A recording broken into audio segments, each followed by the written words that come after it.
மிதுனம் புனர்பூசம் பெண்ணுக்கும் மகரம் உத்திராடம் ஆணுக்கு வந்து வெட்டிங் மேரேஜ் எப்படி அப்படின்னு கேட்டிருக்கிறீங்க.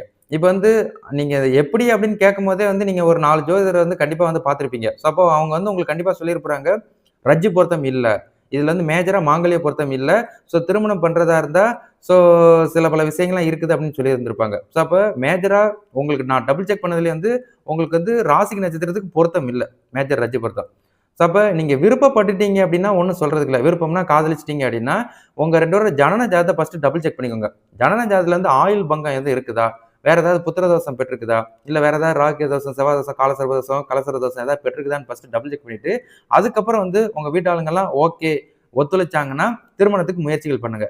ஸோ அப்படி இல்ல அப்படின்னா, இது வந்து உங்களுக்கு வந்து தொடர்றது என்பது கடினம் தான். சரிங்களா? காரணம் வந்து மேஜர் ரஜ்ஜு பொருத்தம் இல்ல அப்படின்னாலே வந்து, இப்ப நீங்க விருப்பப்பட்டவங்களுக்கு ஓகேவா இருக்கும். அவங்க 2 பேரோட பேரண்ட்ஸும் ஒத்து வந்துட்டாங்க அப்படின்னா, இந்த திருமண வாழ்க்கைக்கு நீங்க ப்ரொசீட் பண்ணலாம். அப்படி இல்ல அப்படின்னா, இது வந்து கொஸ்டின் மார்க்க ஏற்படுத்தும். அப்படின்னு உங்களுக்கு நான் ஞாபகப்படுத்திக்கிறேன். சரிங்களா?